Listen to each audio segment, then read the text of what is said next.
Hi everyone, Marian here. Welcome back to my channel. In today's video, I'm going to be showing you how I set up for the Passover Seder, everything you need for your Pesach Seder table, everything you need to remember. So I hope you guys like this video and find it helpful. If you do, don't forget to give it a big thumbs up and hit that red subscribe button down below if you want to see more videos like this from me. If you're new here, my name is Marian and I make videos about being a mom and being a Jewish mom, and I'd love to have you as one of my subscribers. And if you want to follow along as me and my family get ready for Passover day to day, then definitely follow me on Instagram. By the way, my dog just walked under the table if you see a little brown thing going by, and my toddler's playing around me if you hear some noise. Okay, so let's jump in. First of all, welcome. Pesach is almost here. It's so exciting but nerve-wracking. Passover is one of the most beautiful holidays in the Jewish calendar, but it also requires a bit of effort to get there. So I'm going to show you what we do in my home. I'm sitting with my Passover table ready to go behind me, so I'm going to walk you through what I put on it. And I also made a Passover checklist this year. One of you guys actually reached out to me on Instagram and asked if I could, and I thought, yes, that's a great idea. So I made a free printable. I'll link it down below. I titled it Ultimate Passover Checklist, and it has everything you need for what goes on your Seder table, what to buy for the grocery store, and everything like that. So I hope you guys will find it super helpful. Okay, so let's jump in. This is my Passover table, and I'm just going to walk you guys through what's on it, how I set it up. We'll be ready to go. This is our first, my dog's under the table now. This is our first Passover in our new home, which is really exciting. And I do plan to I'm doing like room tours of each room as we decorate them. And I will do a tour of the dining room and what it all is in here and how we decorated it. But it's not totally done yet. I was hoping it would be done by Passover, but it's not. So look forward to that coming. Okay, so this is the Passover table all set and ready to go. The dog underneath is optional. Okay, so for the Seder table, the first thing that you need is the Seder plate. By the way, I'll link everything I can below if you like the look of it. I know and remember that this one's really hard to find from previous years, but I will try my best. I also have a whole separate video of exactly what goes on a Seder plate and how to make one, so I'll link that as well as the rest of my Passover videos below. So you've got your Seder plate, matzah. Then we also have our afikomen holder, and I just put it on this beautiful Annie glass dish. This is one of my favorite serving dishes. Okay, then I have a bowl for salt water. This is something I was gifted from as one of those Israel subscription boxes, so I love that. Then for each place setting, I like to actually decorate with matzah, and what I often will do is write the person's name on the matzah with a Sharpie, and I'll like put it like that. I don't know if I'll be doing that this year or not. There is not too many of us, so we can kind of sit wherever, but when I'm hosting large crowds, I love to do that. Oh, and by the way, I got new flatware this year. This is just from Target. I wanted some gold flatware for the table this year. Okay, then special for this year, I have a Havdalah candle on the table.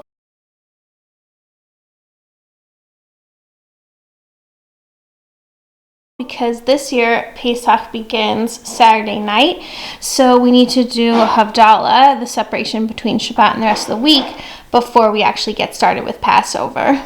Then I also have kippot on the table, which traditionally men wear on their heads during their Seder. Then I have a Kiddush cup. You have 4 cups of wine during the Seder meal, so you have a Kiddush cup. Hi. Hi, Cor. And then I have Shabbat candles, but in this case they're high holiday candles, but 2 of them, and you light them to start Yom Kippur in the same way you would Shabbat. Then I have more matzah back there. Okay, then back over here I have another Kiddush cup. This is a very old one. It's actually from my bat mitzvah, and this is the cup for Elijah. So you have a second Kiddush cup on the table, and this one is a symbolic one for the prophet Elijah to drink from, and we welcome him into our home towards the end of the Seder. Okay, the next thing I have is another matzah cover. This one has 3 compartments. because during the Seder you have the 3 pieces of matzah. You break the middle one, which becomes the afikomen, and there's other like symbolisms and things you do with the matzah in here. So you have 3 special pieces of matzah that go in here. Some people buy shmura matzah for this or for the Seder, which is kind of like handmade matzah. We don't in our home, but we still have the special piece there. You coloring? Yeah, he's just doing some coloring over there. Yeah, I see. And speaking of little boys, I also have afikomen presents for them. Whoa. So the youngest kids will look for the afikomen, which is the middle piece of matzah that's broken in half and hidden during the Seder. And then they get to go find it. And then once they do, we can have dessert. That's kind of how the tradition is. So I just got little presents for them for finding the afikomen, and also to entertain them during the second half of the Seder, because they're not really going to sit for the whole thing. So I especially tried to find toys I thought they would like and play with. Good coloring, Cor. So this one is just like a wooden, I don't know, building. My kids really love the like Grimm's toys, but they're really expensive. So this was just a less expensive wooden rainbow toy. And then these I've wanted for such a long time, for my older son especially. He loves cars.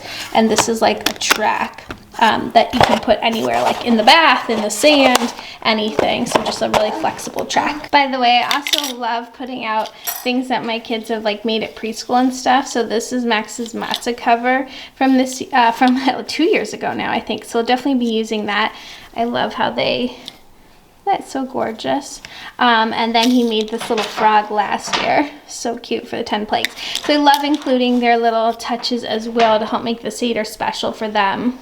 Another thing I have out for the kids is their favorite books for the Passover.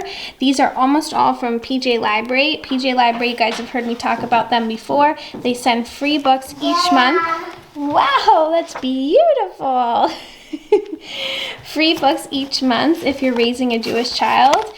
They're always age appropriate to the kid. They're really modern, inclusive, just really lovely Jewish books. Kayla and Kogel is probably our favorite of these, but they're so cute. So I love to have these on the table as well during the Seder. If you guys want to sign up for PJ Library, I'll leave the link below. You can sign up for free.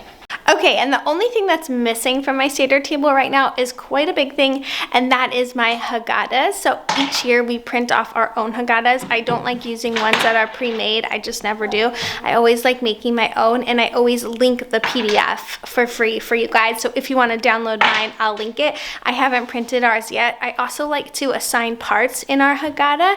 I find it really a nice way to go through the Seder instead of having one person in charge kind of assigning it, or instead of going around the table where you kind of like, I don't know, get bored. So that's how we've always done it growing up. Yeah.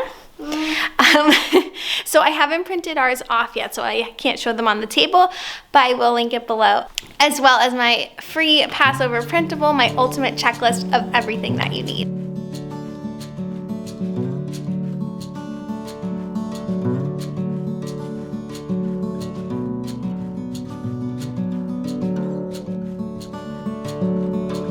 Is my Passover Seder table this year. I hope you guys liked it and found it helpful if you are making your own Seder table this year.